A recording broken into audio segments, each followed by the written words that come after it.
미국 캘리포니아 주립대학교 로스앤젤레스 캠퍼스에서 중국인 무리가 세계 각지에서 온 학생들에게 한국은 중국이 콧바람만 불어도 폐허가 될 거라며 한국을 욕되이 하고 있습니다.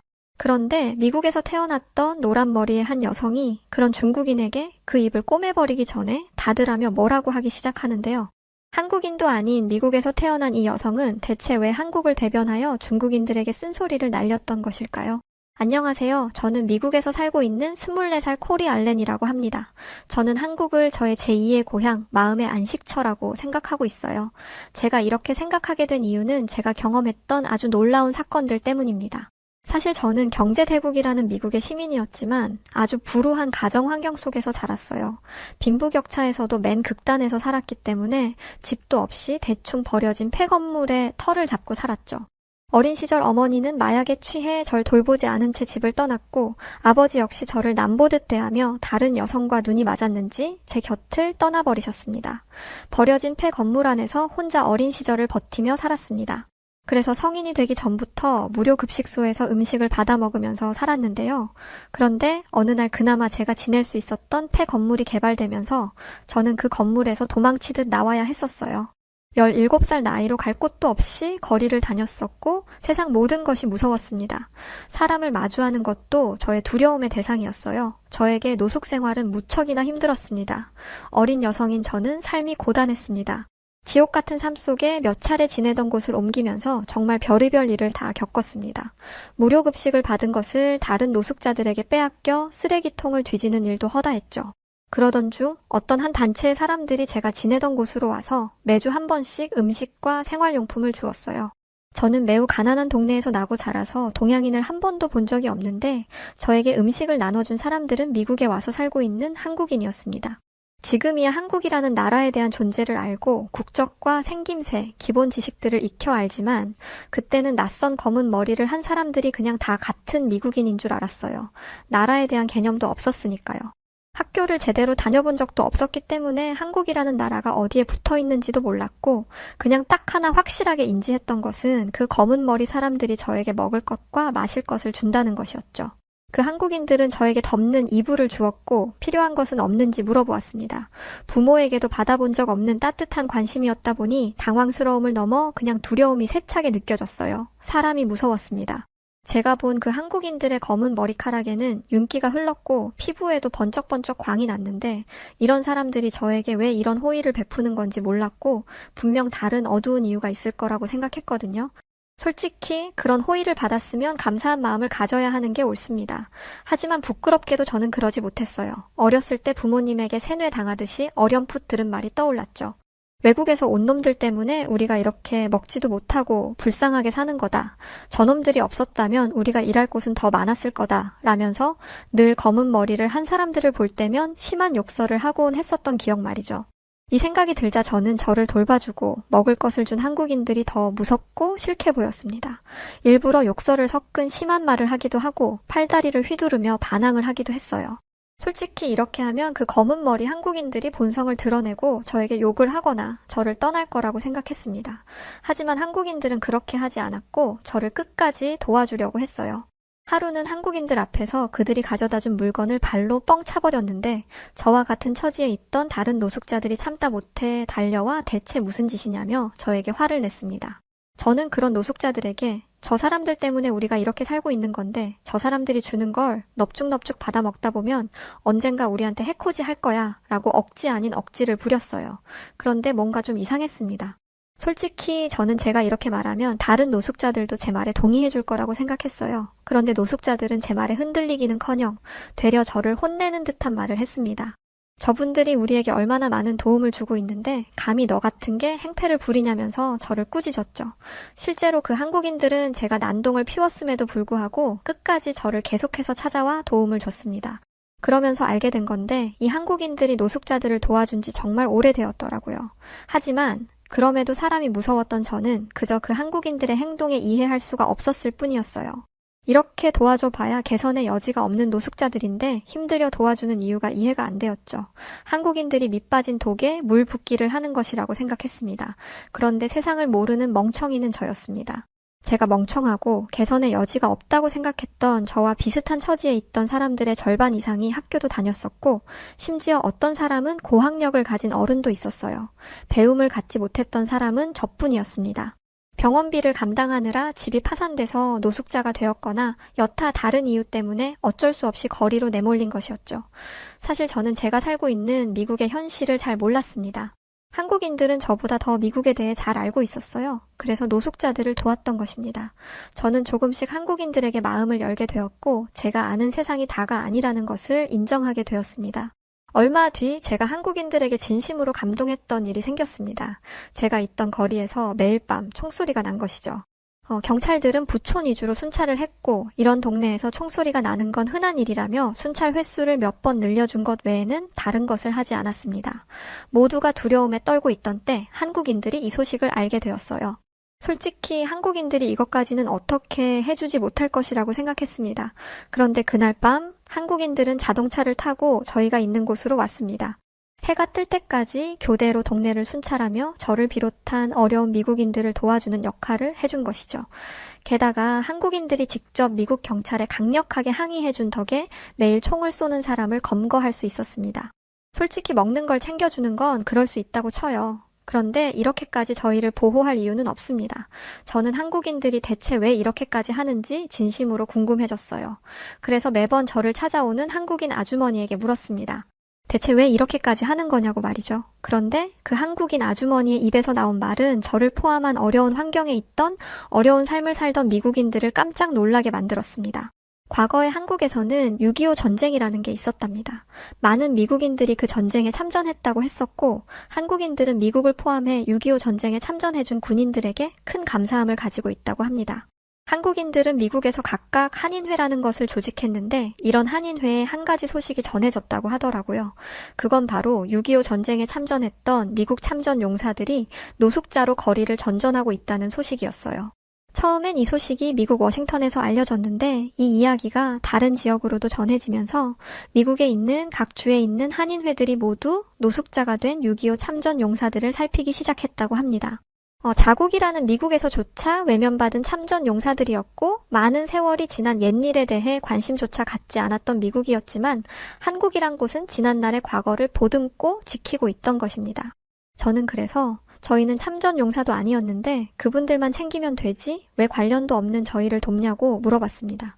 그러자 한국인 분들은 우리에게 도움을 준 것은 미군이 맞지만 미군을 보내준 미국에도 빚을 지고 있다며, 미국이란 나라가 설령 그들을 외면하더라도 우리나라 한국은 그분들의 용기와 그분들의 희생을 기억하고 있다면서 우리는 우리가 해야 하는 일을 그냥 하고 있는 것일 뿐이라고 말씀하셨습니다. 그런 한국인 분들의 말씀에 이야기를 듣던 어려운 처지의 미국인들은 눈물을 흘렸습니다. 자국인 미국에서 버림받은 사람들이 한국인들의 따뜻한 마음에 어려움을 극복할 수 있었죠. 한국이라는 나라는 얼마나 위대한 국가일까요? 궁금했습니다. 저는 한국인들의 모습을 보면서 정말 많은 것들을 느꼈고, 한순간이라도 한국인 분들이 우리에게 해코지를 할 것이라는 생각을 했던 저의 생각을 반성했어요. 그때 한 한국인 아주머니께서 저에게 다가왔습니다. 어린 소녀가 이런 곳에 방치된 채 있었던 게 마음에 걸리셨는지 저에게 다가와 제 또래 딸을 키우고 있다며 저의 이야기를 물어보셨어요. 쭈뼛대던 저의 어깨에 손을 올리시고는 따뜻한 미소로 제 눈을 바라봐 주셨습니다. 지난날 저의 과거에 대해서 한국인 아주머니께 말씀드렸고, 저의 과거 이야기를 들은 아주머니는 눈물을 흘리시며 저를 꼭 안아주셨습니다. 그리고는 미국에서 사회복지사로 일하고 있는 재미교포 세라 씨를 소개해 주었습니다. 세라 선생님께서는 저를 씻기고 먹여주는 걸로도 모자라 배움을 갖지 못한 저에게 공부까지 시켜주겠다고 하셨어요. 학교를 제대로 다녀본 적 없던 저는 용기를 내서 세라 선생님의 말씀에 따랐습니다. 세라 선생님의 집에서 지내며 어느 정도 생활이 안정되자 선생님은 저에게 한국으로 가보는 게 어떻겠냐고 말했어요. 세라 선생님은 저에게 굉장히 뜻밖의 말씀을 해주셨어요. 가슴이 철렁 내려앉는 것 같았습니다. 자신에게도 원래 저와 비슷한 또래의 아이가 있었다고 합니다. 한국에 지낼 때 남편이 교통사고로 세상을 떠나고 혼자 아이를 키웠는데 남편을 잃고 많이 힘들어하던 저의 모습을 옆에서 지켜보던 부모님이 미국에서의 삶을 제안하셨대요. 손녀는 우리가 잘 돌보고 고등학교 졸업하면 미국으로 보내겠다며 미국에 가서 다른 환경에서 살다 보면 마음이 안정이 될 것이라면서 부모님께서 많이 도움을 주셨었다고 합니다. 그런데 정말 충격적인 사건은 여기에서 일어났다고 했었는데요. 바로 세라 선생님의 부모님께서 돌보던 손녀가 아버지를 따라 교통사고로 세상을 떠나게 되었다는 이야기였어요. 그러면서 세라 선생님은 눈물을 보이셨습니다. 자신의 딸을 키워주셨던 세라 선생님의 부모님 분들께서도 많이 힘들어하시고 계신다고 하셨죠. 그러다 지금의 저를 만나게 되었던 것이었고, 한인의 활동이 빈번한 자신이 저를 돌보는 게 부족할까 싶어서 소식을 부모님께 전했다고 합니다. 사실 매일같이 총격 전에 밤이 되면 불량한 사람들이 거리를 판치는 이 미국이라는 도시에서 부모도 없이 어린 소녀가 홀로 지낸다는 것이 매우 위험하다고 생각했다고 합니다. 물론 자신이 돌보면 그만이었겠지만 저를 혼자 두고 집을 비워야 하는 일들이 많았어서 한켠으로 불안한 마음이 늘 있었다고 해요. 그래서 한국에 계신 자신의 부모님께 이 소식을 전했고 세라 선생님의 부모님께서는 하늘에서 보내준 손녀라며 만나게 해달라고 했대요. 이런 이유로 저는 태어나 난생 처음 비행기를 타고 한국이라는 나라에 가게 되었습니다. 당연히 세라 선생님께서 함께 한국에 와주셨었어요. 비행기를 태어나 처음 타봐서 긴장되고 떨렸습니다. 한국에 도착해서 공항에 내렸는데 그때를 회상해보면 제가 꿈을 꾸고 있는 건가 싶을 만큼 한국의 공항은 먼 우주에 있는 다른 행성의 나라 같은 기분을 느꼈습니다. 환하게 밝히고 있는 조명 위로 고개를 높게 들어야 볼 수 있었던 엄청나게 높았던 천장과 반짝반짝 빛이 나던 대리석 바닥, 그리고 사람들의 좋은 향기까지 대체 이게 현실인지조차 모를 만큼 너무 놀랐던 기억이 생생합니다. 늘 미국의 양극화 극단에서 홀로 살아왔던 저에게 한국을 처음 마주했던 순간을 글로 어떻게 표현해야 하는지도 잘 모르겠습니다. 그냥 순백의 천국 같은 기분이었어요. 세라 선생님과 짐을 찾고 공항에 있던 많은 사람들을 보게 되었습니다. 이 공간에 있는 사람들 대부분은 한국인일 거고 직원들도 한국인일 텐데 이 중에는 그 누구도 저희 미국에서처럼 가난해 보이는 사람은 없었습니다. 로비에서 한 노인분들을 만나게 되었는데 세라 선생님의 아버지와 어머님 분들이셨습니다. 제가 아는 한국어라고는 고작해야 세라 선생님께 배운 안녕하세요와 감사합니다가 전부였는데 다행히 할아버지 할머님은 영어를 잘하셨어요. 보자마자 할머님께서는 저를 꼭 안아주시더니 먼 길 고생했다며 인사해 주셨습니다. 할아버지께서도 여기까지 오느라고 수고했다며 환영한다고 말씀해 주셨습니다. 그렇게 저는 세라 선생님과 세라 선생님의 부모님이 지내시고 계신다는 서울로 향하게 되었어요. 그곳에서 보름을 함께 지냈는데요. 어느 날 세라 선생님께서 다시 자신은 미국으로 가야 한다고 하셨어요. 저는 한국에서 할아버지와 할머님의 보살핌을 받으며 한국에 있는 학교에도 다닐 수 있었는데요. 이를 계기로 저의 삶은 완전하게 바뀌면서 새로운 사람으로 성장할 수 있었습니다. 제가 지냈던 서울은 정말 엄청난 도시였어요. 높은 건물들과 잘 정돈된 도로까지. 깨끗한 거리에서는 누워 자도 될 정도였고 무엇보다 서울의 골목에는 노숙자가 없었습니다. 조금 으쓱한 느낌을 풍기는 골목도 위험하지 않았습니다.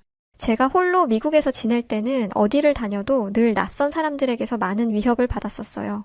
10대 후반의 여성인 저에게 나쁜 짓을 하려는 미국인들도 너무나 많았죠. 늦은 시간 거리를 혼자 다니는 건 생각할 수조차 없는 일이었습니다. 하지만 한국에서는 저보다도 어려 보이는 어린 여자아이들이 보호자도 없이 혼자 거리를 돌아다니거나 늦은 시간에도 문제없이 다녔었어요. 이런 모습이 너무 낯설어서 저 혼자만 외딴 곳에 온 고양이 마냥 숨어 다니기 바빴습니다. 할아버지와 할머니의 사랑을 받으며 어느 날은 한국에 있는 어느 한정식 집을 간 적이 있습니다. 들어가 보니 한 상에 엄청나게 많은 종류의 음식이 놓여 있더라고요. 그리고 수프 같은 것도 있었습니다. 한쪽에는 밥도 있었고요. 이것들을 하나하나씩 순서대로 먹어야 하는지, 어떻게 먹어야 하는지 감도 안 잡혔습니다. 물론 미국에서 한국인 아주머니 분들께서 해주신 한국 음식을 먹어본 적은 있었지만 이렇게 종류가 다양할 줄은 상상하지 못했습니다. 할아버지께서 얼른 먹으라고 하셔서 수프를 떠먹었는데 너무 맛있었어요. 고기 같은 게 들어가 있고 희면서 투명한 무언가가 섞여 있는데 정말 너무 맛있었습니다. 할아버지는 따뜻한 미소를 저에게 보여주시면서 이건 한국에서 뭇국이라고 하는 거라고 말씀해 주셨는데요. 몸에 아주 좋은 국물이라면서 이야기해 주셨어요. 제 옆에 계시던 할머님은 계속해서 반찬을 시키셨습니다. 저는 제가 태어난 미국보다 한국이 더 부자 나라라고 생각했어요. 제가 태어나 미국에서 본 거라곤 어두운 한림가와 욕설, 폐건물들과 경찰 사이렌 소리밖에 기억나지 않으니까요. 당연히 한국이 음식도 비쌀 것처럼 느꼈습니다. 그런데 할머님은 저 먹으라고 계속 반찬들을 새로 주문하셨던 거죠. 할머님과 할아버님께 부담을 드리고 싶지 않아서 이걸로도 충분하다고 말씀드렸었는데요. 할머님께서는 한국에선 이런 반찬이 모두 무료라고 했었습니다. 이렇게 훌륭한 반찬들이 무료라니 전 너무 놀랬었어요. 미국에선 물조차도 돈을 내고 사 먹어야 할 정도인데 그때 당시에 진짜 속으로 너무 놀랬었어요. 뭐 지금이야 거의 한국인이 다 돼서 익숙하지만 말이죠. 할아버님과 할머님께서는 저를 친 손녀처럼 아껴주셨습니다. 평일이면 늘 학교에 갈 수 있게 준비물도 챙겨주셨고 학교를 마치고 오면 할머님은 맛있는 간식도 만들어주시고는 하셨어요. 그러던 어느 날이었죠. 미국에서 한국으로 오면서 제 삶이 바뀌었던 것처럼 제 삶이 또 한 번 변화를 맞게 되는 순간을 마주하게 되었습니다. 햇살이 기분 좋게 내리쬐는 주말이었어요. 저는 할아버님과 할머님의 손을 잡고 서울에 있는 경복궁을 가게 된 적이 있습니다. 두 분께서는 한국의 전통 문화들도 배워야 한다며 과거의 왕이 살았다던 경복궁에 데려가 주셨는데요. 도심 속 가운데 자리 잡고 있던 과거 한국의 궁이었다는 경복궁의 모습은 정말 이색적이었고 새로운 심장 떨림이었습니다. 또한 그곳에서 저는 처음 한복이라는 의류를 만나게 되었습니다. 곱디 고운 파스텔 톤의 색상을 가졌던 한복은 저에게 정말 충격 그 자체였는데요. 한복을 입혀주신 할머님께서 제 모습을 보시더니 너무 예쁘다면서 제 볼에 뽀뽀해 주시고 할아버님께서는 연신 사진을 찍어 주셨었어요. 그때였을 거예요. 한 동양인 무리가 한복 체험하는 가게에 들어왔었습니다. 처음 들어보는 언어를 사용하던 그들은 한복을 손가락으로 가리키며 화가 난 것인지 따지는 모습으로 언성을 높였었죠. 알고 보니 그들은 중국에서 온 여행객들이었고 경복궁에 온 김에 한복 체험을 해보자는 일행과 싫다던 일행이 가게에서 언쟁을 벌였던 거였습니다. 굉장히 가게 안은 시끄러웠어요.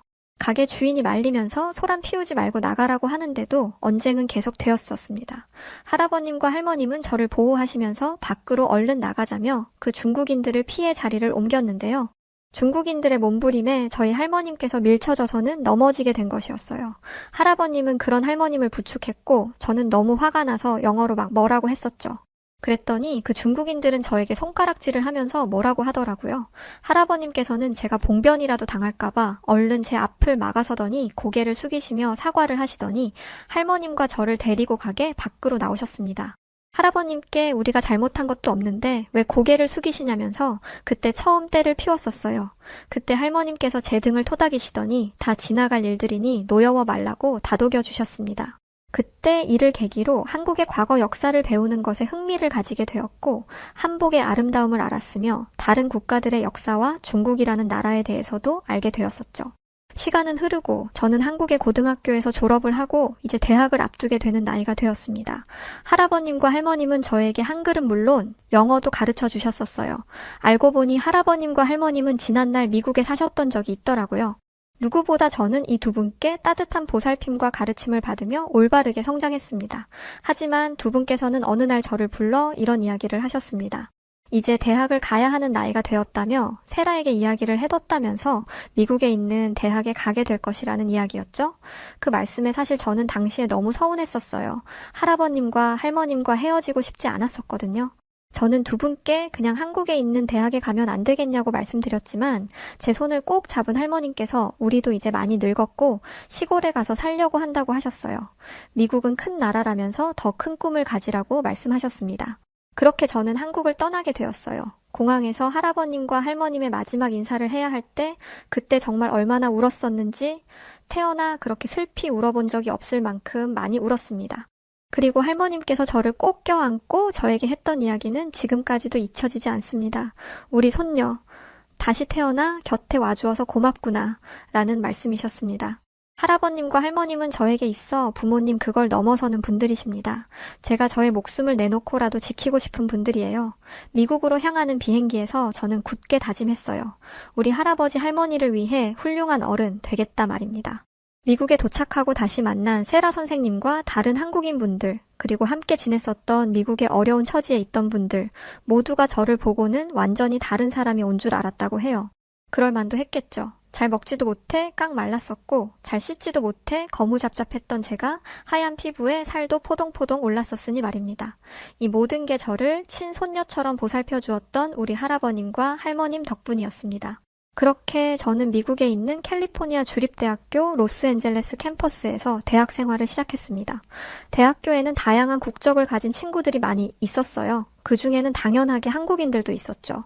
영국에서 온 친구들도 있었고 한국과 같은 아시아계에서 온 일본인과 중국인 학생들도 많이 있었습니다. 어느 날 대학에서 교수님을 비롯한 학생들이 자유롭게 토론하는 시간이 있었습니다. 그런데 여기서 저는 너무 뜻밖의 행동을 하는 학생들 무리를 보게 되었는데요. 그 학생들은 중국에서 온 학생들이었어요. 토론하는 시간에 갑자기 자신들 중국의 역사에 대해 주구장창 늘어놓기 시작하는 겁니다.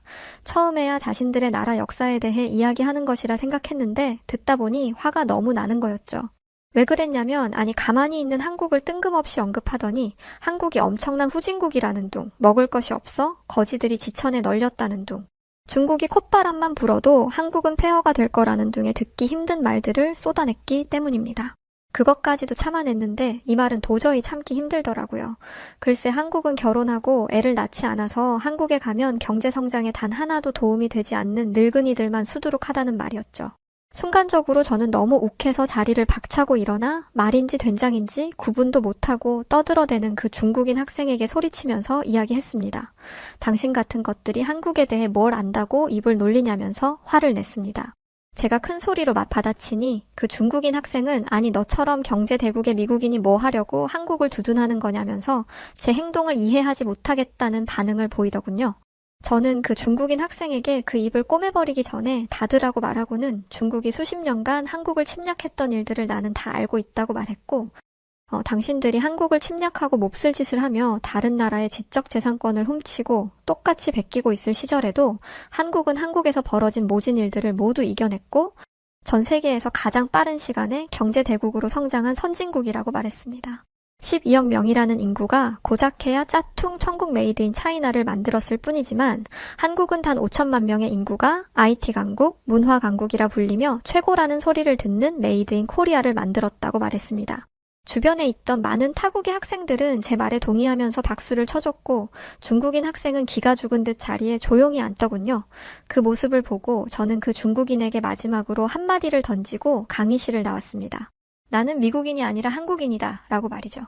방학이 되고 저는 세라 선생님과 함께 한국에 있는 우리 할아버님과 할머님을 만나러 다시 비행기에 올랐습니다. 우리 할아버님과 할머님 드리려고 이것저것 선물도 잔뜩 사서 말입니다. 빨리 두 분을 보고 싶어 안달이 날 지경이었어요. 시골로 내려가신 할아버님과 할머님이 계시는 경상북도 안동으로 발걸음을 재촉했습니다. 그렇게 다시 만난 두 분은 저를 보시자마자 버선발로 나와 저를 안아주셨고 할머님은 우리 손녀 왔냐면서 제 엉덩이를 토닥여 주셨답니다. 그날 저녁 할머님은 닭 한 마리를 넣어 푹 끓여서 수제비를 만들어 주셨는데요. 진짜 얼마나 맛있던지 한 그릇을 뚝딱 먹고 두 그릇째는 두 분께서 재배하신 배추로 만든 김치를 넣어 정말 배 터지게 먹었습니다. 그리고 늦은 밤 할머님 품에서 꼭 껴안고 자다가 소변이 마려워 잠시 마당으로 나갔는데 깊은 밤하늘에 떠있는 달을 보고는 한참을 서 있었어요. 지난날 저의 옛일들이 머릿속에 주마등처럼 흘러 지나갔었습니다. 이 얼마나 감사한 인생인가요? 어린 시절 저를 도와주었던 한국인 분들과 세미 선생님, 그리고 우리 할아버님과 할머님까지 저는 남들처럼 평범하게 태어나지 못했지만 한국인 분들 덕분에 더 가치 있는 삶을 살 수 있었습니다. 앞으로 더 열심히 살아보려고 합니다. 우리 세미 선생님과 그리고 제가 세상에서 가장 사랑하는 우리 할아버지 할머니를 위해서라도 최선을 다해 살 것이고 다시 미국으로 가서도 감히 한국을 욕되이 하는 중국 학생들에게도 본때를 보여줄 겁니다. 근데 저 정말 복받은 사람 아닌가요? 제 사연을 들어주셔서 정말 고맙습니다. 그리고 한국에 계신 모든 분들께 진심으로 깊게 마음을 다해 감사하다는 말씀 전합니다. 네, 오늘 사연은 여기까지입니다. 와, 정말 너무 감동적이라서 팔에 닭살이 돋더라고요. 여하튼 우리 코리 알렌 씨 앞으로도 할아버님과 할머님과 그리고 세미 선생님, 한국을 위해 애쓰고 계시는 우리 한인회 모든 분들까지 늘 건강하셨으면 좋겠습니다. 네, 오늘 사연 어떻게 들으셨나요? 오늘 사연이 재미있으셨다면 구독과 좋아요, 알림 설정 부탁드립니다. 그럼 지금까지 다양한 사연들을 들려드리는 여우튜브 송은지였고요. 영상 끝까지 시청해주신 모든 분들 고맙습니다. 감사합니다.